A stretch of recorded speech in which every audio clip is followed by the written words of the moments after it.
Race fans, welcome to the 2025 season of US Downhill. We're kicking things off strong here for round one of the SRAM Downhill Southeast Series here at Ride Rock Creek in Zirconia, North Carolina.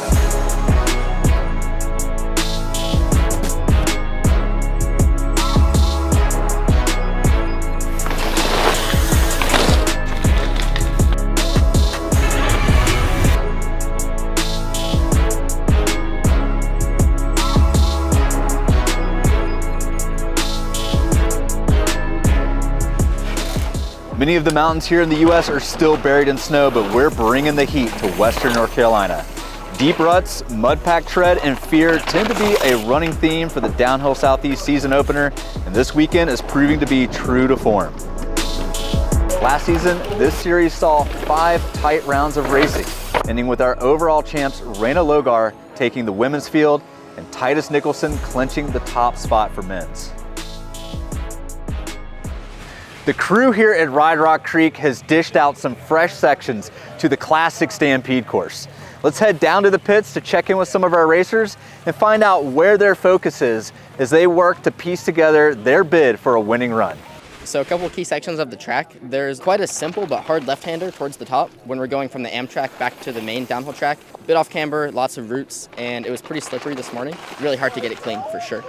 I think the main key section is right at the main rock garden. Like the compression coming into it's just super gnarly. Just the compression coming into it can make it a little tricky and hopefully get that double through there. Getting that double clean is something that's pretty important and one of the more difficult things on the track. Next section by the GoPro bridge, there's a steep chute just after. There's a couple lines, one of the main line choice sections of the track.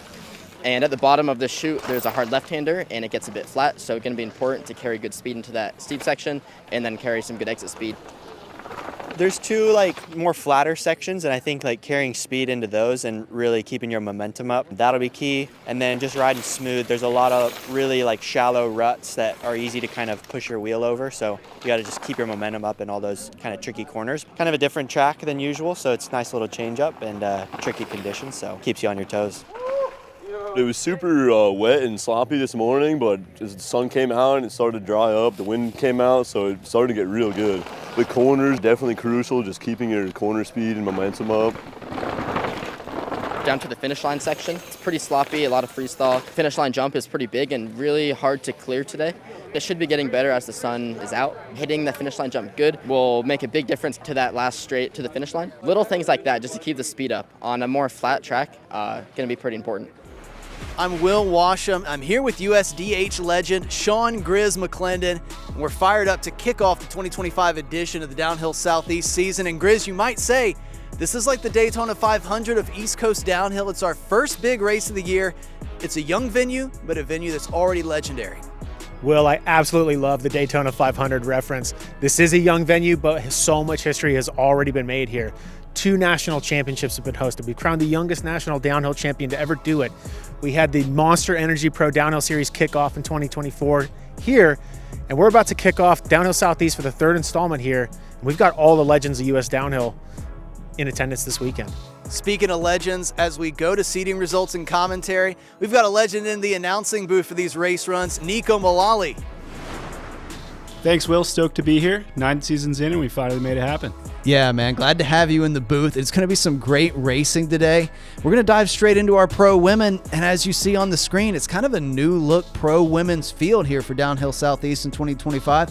Of course, headlined by our top place in seating, our 2024 overall champ, Raina Logar. Kaylee Stewart and Aaron Golwin both been practicing a lot in the mud at Windrock, so I think they'll be prepped for this race today. And there's not a huge time gap, even back to 4th and 5th place, so it looks like everybody's in it today. Let's go ahead and check out our hot seat rider. Julie Black is our hot seat rider, riding for that Roanoke development team.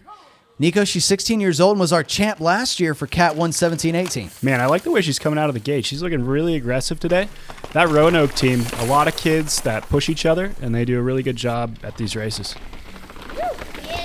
Wow, and you can see she's young, but she's got a ton of downhill riding experience with her posture on the bike. As split number 1 comes up 47.12, so about 2 seconds back on the fastest split we saw yesterday. Man, taking that inside line into the rock gardens, she's riding with her elbows up, super aggressive, and man, it almost looks sped up. She's ripping. Yeah, Julie Black not holding anything back here today for the opening round. She came out swinging off this bridge and into the steepest part of the course. Yeah, coming into that second split there, she's holding good speed, carrying it across this flat section. This will be super important. Sometimes it's hard for the lighter riders, but she came out of that corner flying. When she pulled back time, that second split was actually faster than Raina Logar's second split from yesterday. So our eyes are not deceiving us. Julie Black is on a heater. Yeah, man, coming through there's a lot of mud on this track. It's freeze thaw from the night, and it's actually slicker than when it rains. God. It's the slipperiest mud you got. And, man, look at her going for all the big drops. Just whipped it around the corner before the diving board, so this is definitely going to be a good run. She was up a little bit on our fastest second split time from yesterday, just a little more before the finish. My goodness, Nico. Wow, dude, she really hang on to that one. It's super hard on a run like this. That's 20 seconds from the finish line. You're tired, your heart rate's at the max, and she really hung on to it. Well, it's a 2:23.64, just barely outside that fastest time from seeding. Let's take a look at this again, Nico. Wow, it's a hard compression into a turn, and props to her for riding the bull and getting the bike back on track. Well, we're only one rider in here to our pro women's field. We got our top 3 coming up next. Erin Golwin out of Cumming, Georgia, running for Fresh Bikes, Jared's Place, and Profile Racing. A 2:27 yesterday. It looks like conditions could be a little faster today, Nico. Yeah, it was really hard to predict. You know, it's with that freeze thaw, as I said, it's slipperier than mud. It's dries throughout the day, but it gets worse as it thaws out. So it kind of gets to a tipping point. And racing in the middle of the day, it's always hard for these riders to predict. And Erin Golwin's back on the downhill bike. She had a big injury at the beginning of last season. She's right there on pace at split number 1. Great to see from her. Had a torn PCL. She's back in the mix. Yeah, she's right in the mix there. She rides with her brother, Charlie, a lot. He's one of the best juniors in the junior expert men. He qualified first in this race today, too. And, yeah, she's got obviously a good riding partner in Charlie to push each other. She continues cracking on here. Round number 1 at Downhill Southeast, split number 2. Dropped a little bit of time, 2.78 back, with some opportunity maybe to make time up on Julie after she had that mishap at the bottom. Yeah, she grew up racing BMX, so I think this end section's a little bit flatter, and there's a couple big jumps and berms. It suits her style well, so we'll see what she can do here at the bottom. Well, we know she's got big-time racing chops. She was 4th at the U.S. Open in the 15-16 category last year in Killington, Vermont. And you can just see how comfy she is on these jumps. Super smooth, carrying good speed, bike landing balanced on all the backsides. Yeah, threw up some nice roofs at our cameraman right there. So Erin Golwin looking to round this run off. Went a little bit wider there off the drop to try and miss some of the slop that almost took Julie Black out. As Golwin going to come over that final jump, putting down some power to the line. Erin Golwin, she goes second. So 2.42 back on Julie Black. It's a 2:25. Still a great time. Lost it all in that middle split, really. From there to the bottom, she maintained the gap. It was just most of the meat of the track is in that middle part of the split. This section that we're seeing right here. So I think she's got to go back and look at the splits and dial that one in. Well, she'll have plenty of time this season. It's a young season, first race of the year, and Callie Stewart came ready for this first race. Second place in seeding yesterday for the young rider out of Livingston, Texas. Yeah, her and her family have been out here on the East Coast all winter, living at Windrock, putting in the work. She's out there every time I've been there riding this winter. And, yeah, they're just committed, and you could see she really wants it. Yeah, she's been traveling the entire country with her team. Took the championship in the 15-16 girls at Monster Energy. Nice double right there into the left-hander. And she's up by 2.5. It's a 44.59, almost a full second faster than Raina Logar's top split from seeding. That's a huge margin in that top split. It's only 40 seconds, and there's not a lot of technical stuff in that part of the trail. So to gain that gap is really impressive. Stewart still on it right here, trying to hold that camber high, not really checking up at all for the bridge. Split number 2, and she's still up. Lost a little bit of time there in the middle, but it's the better part of a second for Callie Stewart. She looks to try to carry this pace as the course flattens out a bit. High line there, avoiding some of the bumps. Looks to be carrying good speed through this flat part. Right into this right-hander. There's a bit of a rise right here after the bridge, so really key. Carry your speed. You can see she was on the pedals right there, approaching the largest feature on this track, the diving board. Oh, Stewart styling it out right there. You can tell she's in the right gear for all this. She's pedaling really well, carrying good momentum. It's a little bit tough, as I said, for the lighter riders, but she seems to be doing a great job of maintaining that speed. Yes, she is. No stranger to the top step of the podium here at Rock Creek. She took the win here in her age group class at Monster Energy Pro Downhill, and she'll go fastest here, folks. 2.6 seconds into the green. It's a 2:20.63. That's the fastest women's run we've seen all weekend by 2 seconds. Interesting run. She was up so big at the first split, lost time a bit at the second one, still in the lead, and then brought it all back at the finish.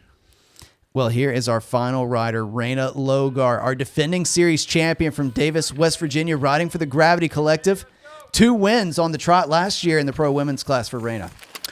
Yeah, Raina's a really impressive rider. Her and her sister spend their time racing cross country and downhill. They're just as competitive in both. They can't decide which one to commit to. And I think it's so cool that they can be a diverse athlete and do both sports. See Logar running just a smidge wide right there. Split number 1. Oh, she's back by 2.4, so a lot of ground to make up for Logar. But like you said, Nico, I mean, they've been riding all disciplines, definitely going to have plenty of endurance for the shorter track. For sure. I think it just shows what Kaylee did in that first split. I mean, she was pretty much on pace with all of the other girls. It was just Kaylee's that was really far ahead.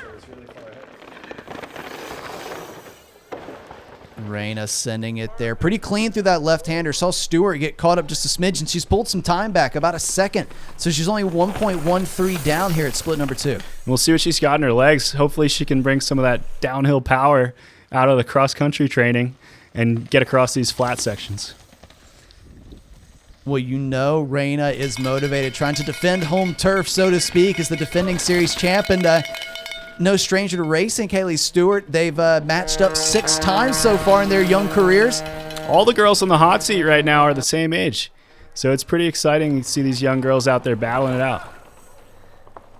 Well, can't fault anything in that section. Oh, a little tripped up there on the triple, though. Could have lost some speed. Here comes Logar trying to blaze this thing to the finish line. She's going to have to make up 1 second if she wants to be on the top spot of the podium. Raina Logar going to cross a 2:22 into second place, just outside the top spot. Callie Stewart going to take home the win here. Solid run there by Raina Logar. Yeah, good run. Great battle. Good to see all these girls out there. Man, Raina's going to be looking for the time, though. I know she's competitive and she wants to win. Well, here's your podium for your pro women. Callie Stewart on top, your winner. Raina Logar second, and Julie Black third. I was so excited to get racing again. It's been a little while, and wasn't sure how it was going to go, but I'm super stoked on my results. Well, Nico, here is the full results from the women's race today, kicking off our Downhill Southeast season. Congratulations. Callie Stewart, 2:20.63, your winner. Raina Logar in second with a 2:22. Julie Black rounding out our podium.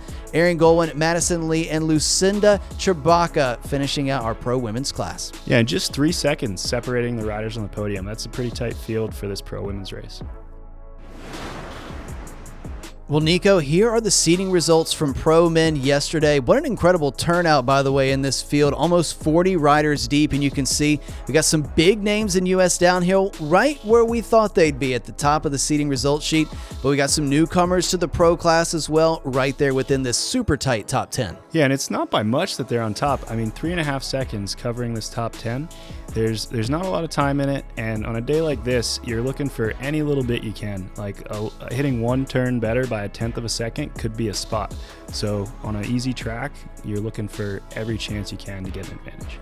Well, let's go ahead and dive into these race runs and see what happens. Well, our hot seat rider, Kai Burleson out of Marietta, California. Nico, he was a bit down the order in seating, around 18th. Heard he might have had some troubles with his run. Yeah, he was 6 seconds down at the first split. Said he had an issue. I think he crashed, blew out a rut yesterday. But he wasn't that far off for the rest of the track. So he's got a lot of speed, and it'll be interesting to see how he ends up today. He's got a lot of pep in those legs, too, getting some power pedals right out of the gate. Only 16 years old. Had a great showing at the national level last year at the Monster Energy Pro Downhill Series. He's primed for a breakout season. Yeah, I mean, Kai, for me, is just the right kind of crazy for downhill. He goes for it, and most of the time it works out for him. Oh, and that inside line working out right there, way to the inside. Yeah, further inside than anybody else. That was super smooth, able to carry speed out of it nonetheless. Well, he was right on pace with that first split. Lucas Shaw's first split time just under 39 seconds. We saw Kai Burleson's split pop up right at 39 seconds, so he's in touch. And here he is, a 124.17. So, yeah, just 1.5 seconds back on Shaw's second split from yesterday as he loses a little traction in the G out. Yeah, you can hear him breathing there as he's putting the power down, trying to carry across the flat. He looks super smooth. He looks composed. Inside line there again, running all the insides. Yeah, that inside finally starting to burn in. Riders getting out of that chopped up stuff from the main line. Burleson on the pedals right there. And for a guy that I wouldn't expect to train a lot, he is strong on the pedals. Burleson ripping the dirt out of that right-hander. Going to scrub there and set up really wide. Inside there again, coming in the last section. Kai Burleson just cutting up this race course here at Rock Creek, and he winds up the ET. Burleson leaving nothing out on track. He's going to put down a 159.4. Man, he looked like Sam Blenkenstop over that last jump. Got 4 pedals before he even hit the ground. Just 0.2 of a second back on Lucas Shaw's time from yesterday. This could be one we see hold up for a while. This last jump is crucial. It's so muddy coming into it in the S-turns that if you can get over this and carry the speed across the finish line, it could mean a second or two compared to somebody who can't jump it or cases it. Burleson got some nice backside there as we go into our top 8. Colin McKellier from Laguna Niguel, California. He might have a little French in him with that last name, Nico. That's why he's so quick. Yeah, that could be helpful these days. Those guys are large and in charge. Colin's training with Brian Lopes. He's been putting in a lot of work this offseason on a new team with Defiant Racing. They're East Coast based, so he'll be racing a lot of the East Coast races as well as the Nationals. And it'll be exciting to see how he opens up his season today. Looking for split number 1. There it is. He's up, Nico. Almost a second at the top split. Yeah, coming out swinging. That's how you want to start this. Set it off on the right pace. And then this middle split is where most of the technical stuff on the track is. The end is more turns and carrying speed. So if you can hit this middle split and still be up, I think you have a really good shot today. Oh, and he gaps that entire bridge. McKellier on one here. Split number 2, and he still holds that advantage. Yeah, coming to the flat section here. Let's see what he can do. He can carry speed across this bit. I think it'll take him to that last straightaway and into the BMX style section at the bottom of the track well. As you mentioned, he's on a new team for this year, Defiant Racing. He's got that cherry red GT. Oh, might have got pushed a smidge wide right there. Not a spot you want to lose any speed. Right back up to the pace, though, coming into the diving board with a Schraub. Super smooth there. These guys are carrying good speed in and able to kind of scrub low on these jumps. This left into the gap is a hard one, and it seems like he's carrying good speed. So see how he hits this last kicker. Oh, he's going to case that just a smidge as he winds it up here. Going to end up in 3rd. So lost a little bit of time. Not sure exactly which mistake that was, but going to end up 2.4 seconds back.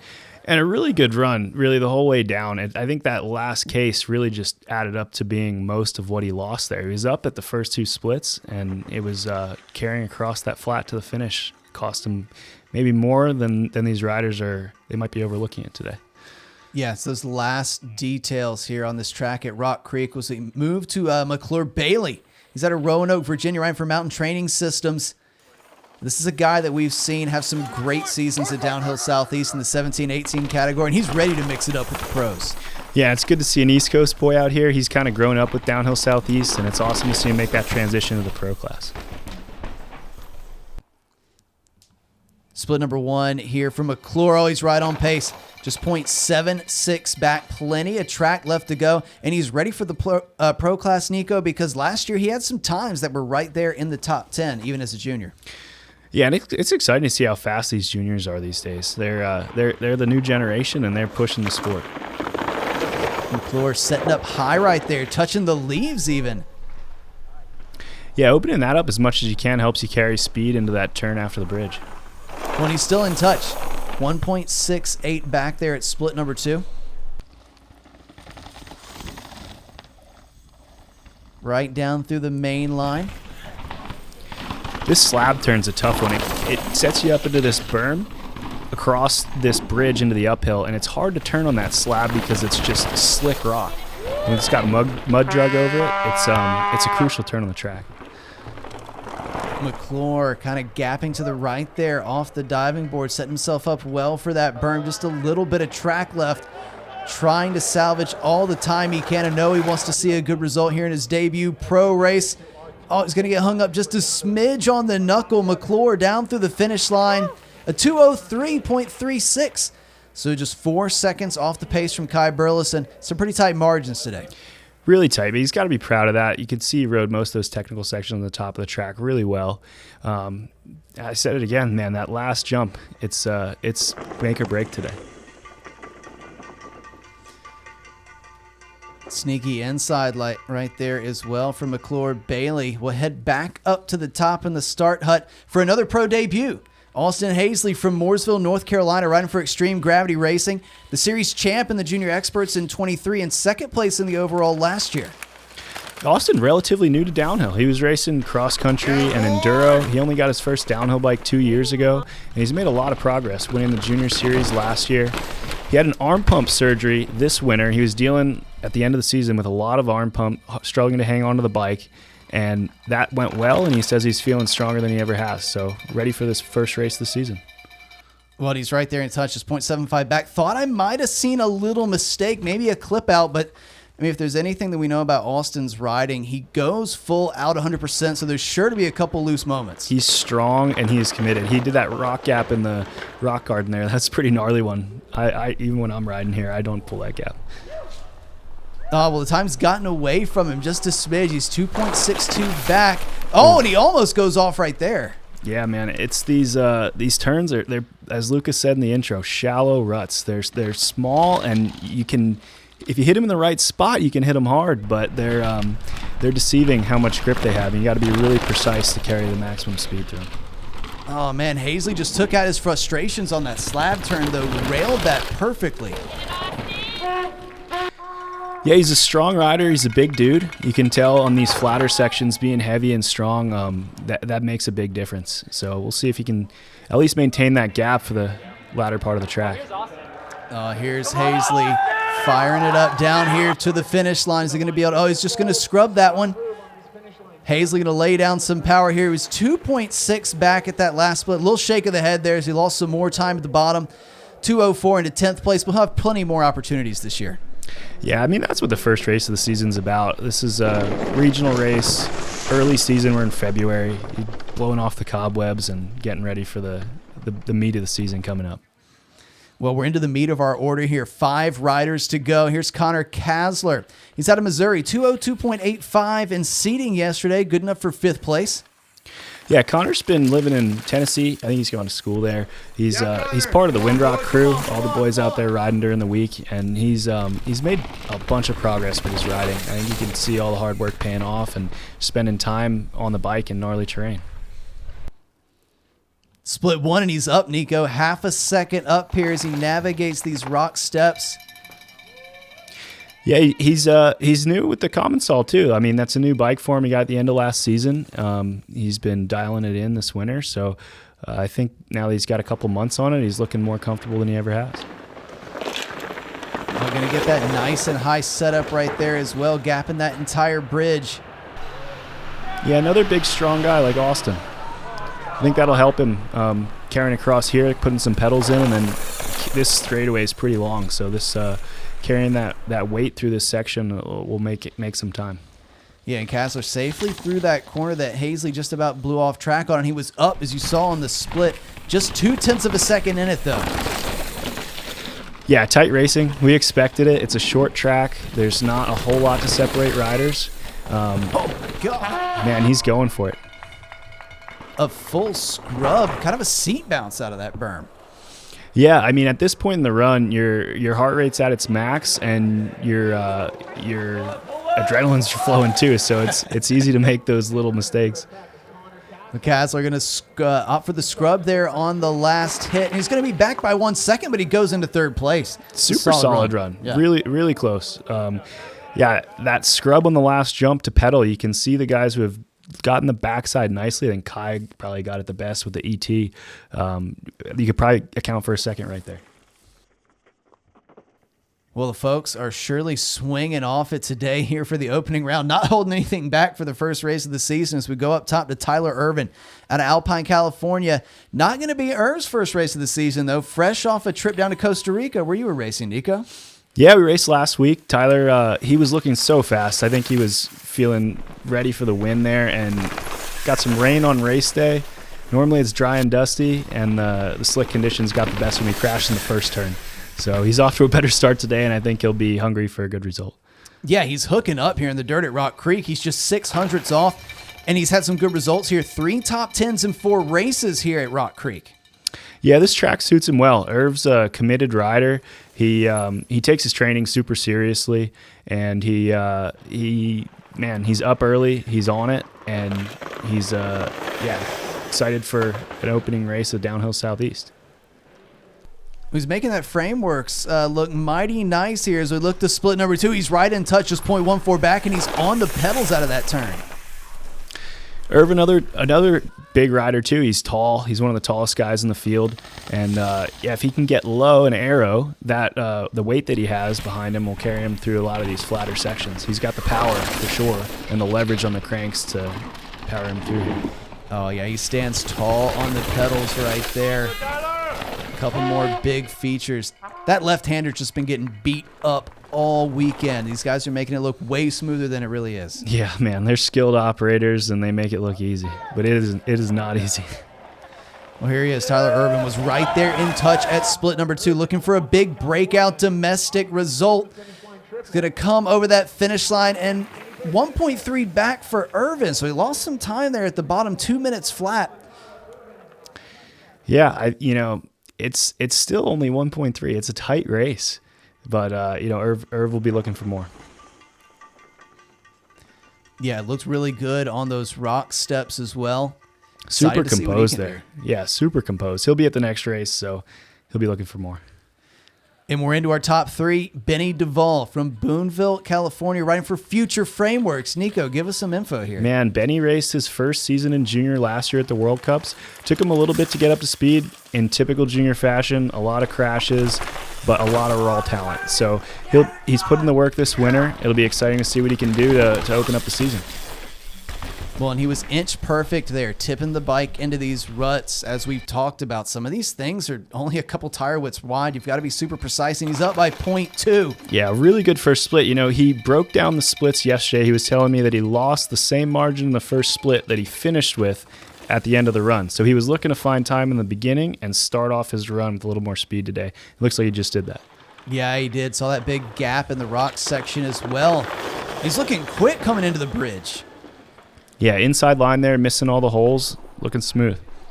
Oh, and he's extended. These margins are razor thin, 0.37 into the green with a little bit of a loose front tire coming into that compression. Yeah, man, if you want to come in there and not touch your brakes into that flat section, there's just enough of a bend that you can probably do it, but it gets a little sketchy as you saw there. It's our first time getting up close and personal with the skills from Benny Duvall here at Downhill Southeast. I certainly like what I'm seeing. Oh, and he's on rails going outside in that corner. Yeah, and he was really fast in this lower section. I think he was the fastest in this bottom split in the qualifying run yesterday. Hit this really well, this next section, and he carried speed through the finish really well for the qualifying run. Inside there. Woo, and Duvall going to scrub that and wind it up here to the finish. Benny Duvall, he goes third. 159.8, so ended up losing just a smidge of time, but only 0.4 off the top. Man, 3 guys on 0.4 of a second. This is a tight race. It's getting crowded real quick. And super smooth here. Getting all of the track going out to the right to open up that left turn. Getting his money's worth. Yeah, he is. Well, only 2 more riders to go. Hope you all been getting your money's worth at home watching this broadcast. Some exciting racing as we move to Christopher Grice from Pisgah Forest, North Carolina. Grice Crispy, he's frothing for a home win. Absolutely. Crispy's been putting in a lot of work this offseason.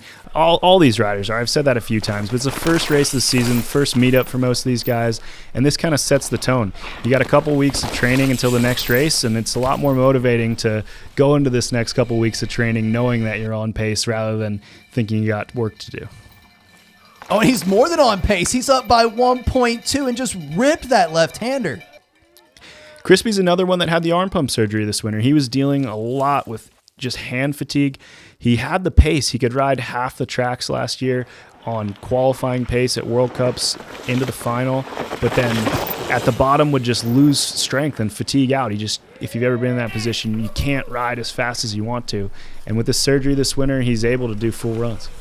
He's up by 2.3, just putting it to him here. Couple loose moments in there as well. So, yeah, he's certainly feeling strong, feeling confident, able to let it all hang out. Crispy's going to go main line right there. We've seen a couple riders be high a key section right here before this uphill. Look good from where I was. Man, looks really good. And Crispy is one guy that rides so aggressively, but doesn't really put a tire wrong. It seems like he's not getting bounced around, not getting deflected like some other riders are, compared to how aggressively he's attacking the track. Yeah, nice little rhythm right there, up and over the quad. So just these 2 turns and a massive tabletop for Crispy to finish this run. He tugs to the moon right there. Tagged that just a smidge. He's on the pedals quick, and he goes fastest by 1.13, a 158.27, a full second faster than Lucas Shaw's seeding from yesterday. Man, that was solid. He's probably, aside from Kai, the best rider we've seen hit that last jump. He's a pretty light rider, so for him to carry the speed across those flats is really impressive.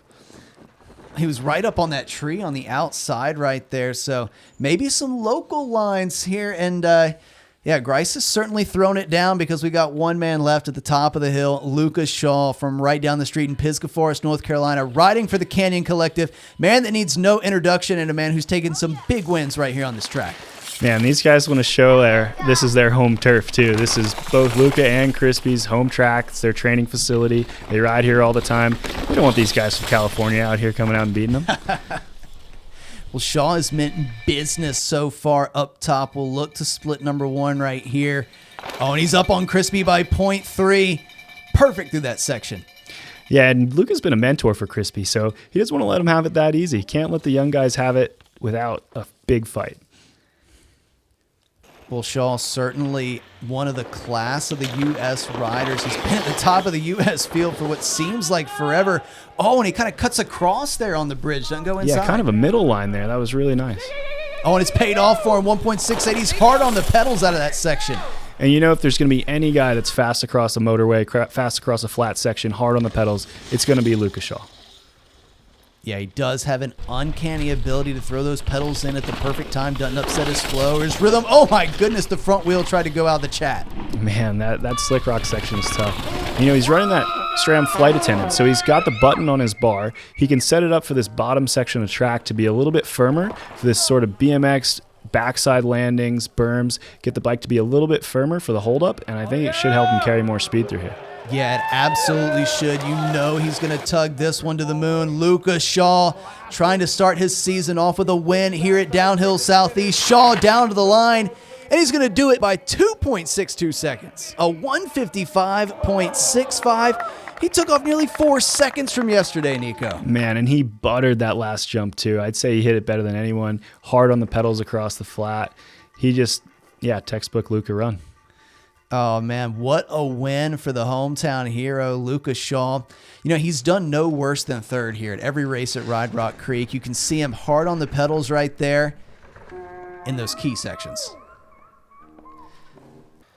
Well, here is our podium for round number 1 at Downhill Southeast here at Ride Rock Creek. Lucas Shaw on top of the box, Chris Grice in second, and Kai Burleson in third.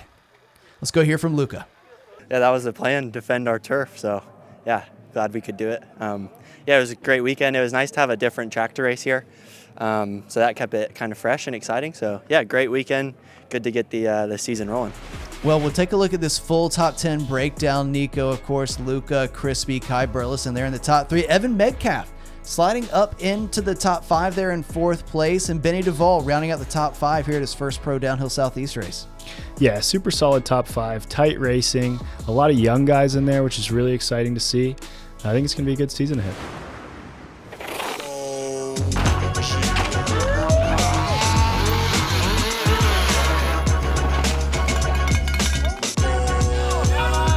Well, that's a wrap for our 2025 season opener for the SRAM Downhill Southeast Series right here at Ride Rock Creek. What a great weekend of racing, kicking things off strong for the year. On behalf of myself and the entire crew here at the Gravity Co-op, we want to thank you for supporting US Downhill. We'll see you in just a few short weeks, March 13th through the 16th, as we return to the Trials Training Center in Sequatchie, Tennessee. In the meantime, check out this video here from last year's TTC round in all of its carnage and glory. Get psyched for round number 2.